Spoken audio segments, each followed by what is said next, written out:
Assalamualaikum warahmatullahi wabarakatuh. Di sini saya perwakilan dari kelompok 5 akan mempresentasikan hasil dari materi kami, yaitu Flora dan Fauna Indonesia.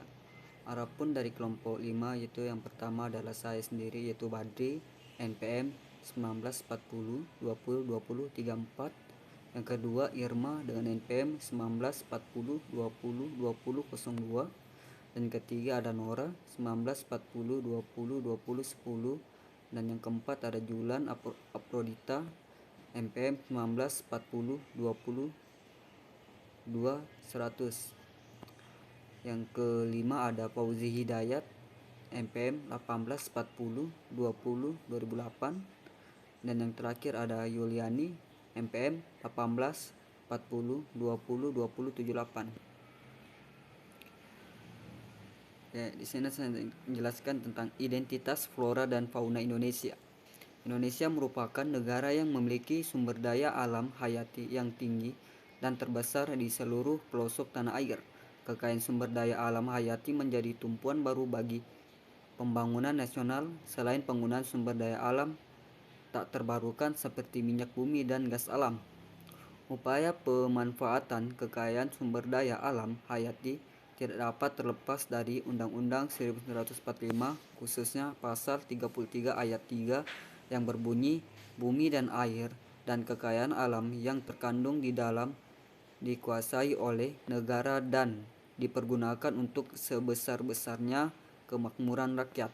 Pengertian dikuasai oleh negara dan dipergunakan untuk sebesar-besarnya kemampuan rakyat tidak berarti pemanfaatannya dilakukan dengan semena-mena, namun juga harus memperhatikan aspek-aspek keserasian, keselarasan, keseimbangan, keadilan yang merata dan berkelanjutan, baik bagi generasi masa kini maupun yang akan datang.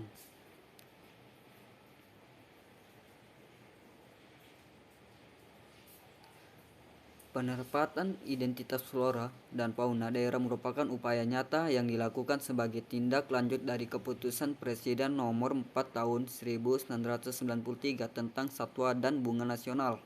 Dengan ditetapkan flora dan fauna identitas daerah tingkat 1 ini dapat dilanjutkan pula dengan pemilihan flora dan fauna tingkat 2, kecamatan dan desa. Diharapkan dengan demikian akan dapat mendorong upaya-upaya perlindungan, pengawetan, serta pemanfaatan secara berkelanjutan sumber daya alam hayati flora dan fauna baik oleh aparat pemerintah di daerah maupun masyarakat secara keseluruhan sampai dengan ke tingkat 2 bahkan kecamatan pedesaan. Peta persebaran flora dan fauna di Indonesia bisa dilihat di dalam peta.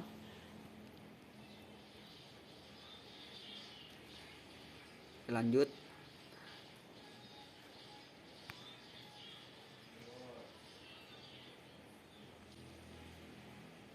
Persebaran flora dan fauna Indonesia. Wilayah Indonesia merupakan negara yang kaya akan keanekaragaman sumber daya alam hayati, baik yang terdapat di darat, laut maupun udara.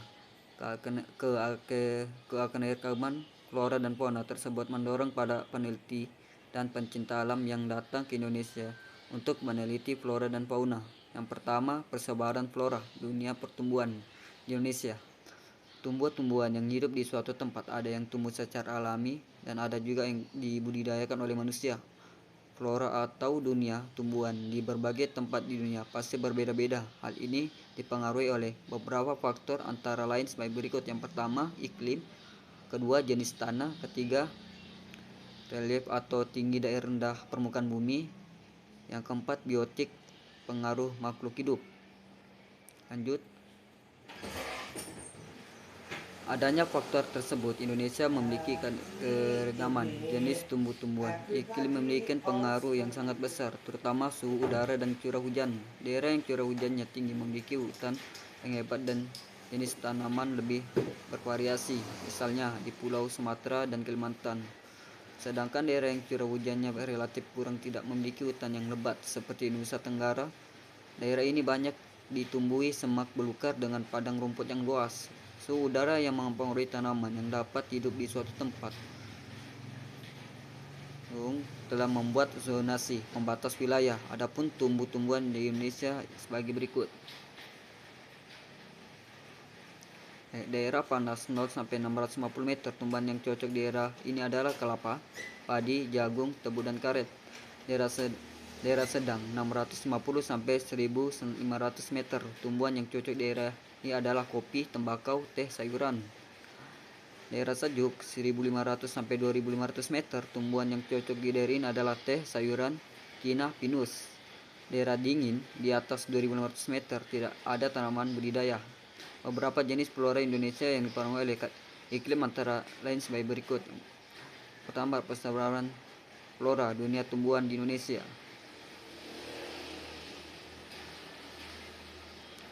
Hutan hujan tropis terdapat di daerah yang curah hujannya tinggi. Indonesia beriklim tropis dan dilalui garis khatulistiwa sehingga Indonesia banyak memperoleh sinar matahari sepanjang tahun. Curah hujan tinggi dan temperatur udara tinggi. Di Indonesia, hutan hujan tropis terdapat di Pulau Sumatera, Kalimantan, Sulawesi, dan Papua.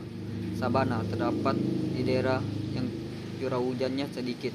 Sabana berupa padang rumput yang diselingi pepohonan yang bergerombol. Sabana terdapat di Nusa Tenggara Barat dan Nusa Tenggara Timur. Stepa adalah padang rumput yang sangat luas. Stepa terdapat daerah yang curah hujannya sangat sedikit ataupun rendah. Stepa terdapat di Nusa Tenggara Timur baik untuk peternakan. Hutan bakau atau mangrove adalah hutan yang tumbuh di pantai yang berlumpur. Hutan bakau banyak terdapat di pantai Papua, Sumatera bagian timur, Kalimantan Barat, dan Kalimantan Selatan. Persebaran fauna dunia hewan di Indonesia. Keanekaragaman dan perbedaan fauna Indonesia dipengaruhi oleh keadaan alam, gerakan hewan, dan rintangan alam.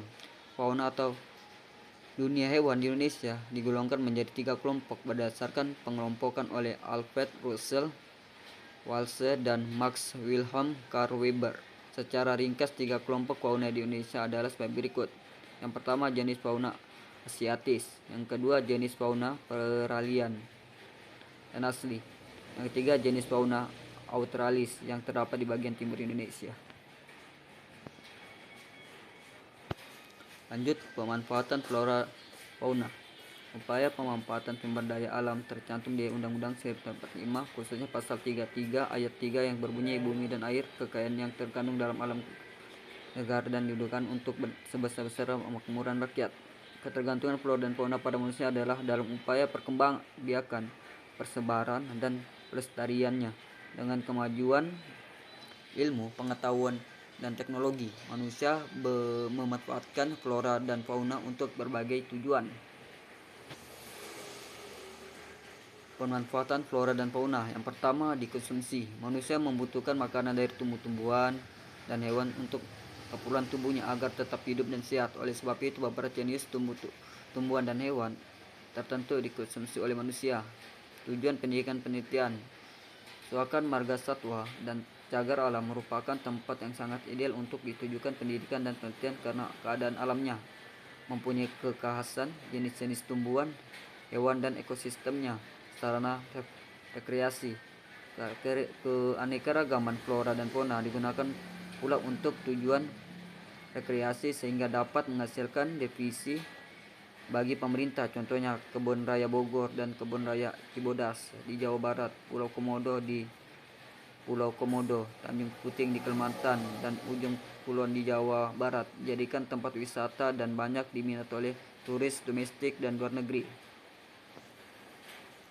Fungsi dari suaka marga satwa dan cagar alam. 3. Melindungi flora dan fauna yang terancam kepunahan. Yang pertama, menjadi tempat objek wisata. Yang kedua, menambah sumber devisa negara. Yang ketiga, menjadi tempat belajar di lapangan atau praktek menjadi tempat penelitian. Upaya pelestarian flora dan fauna.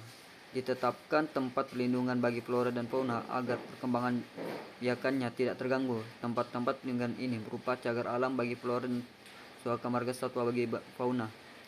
Yang B. Membangun beberapa pusat rehabilitas dan tempat-tempat penangkaran bagi hewan-hewan tertentu seperti pusat rehabilitas orang hutan di Pohorok dan Tanjung Puting di Sumatera.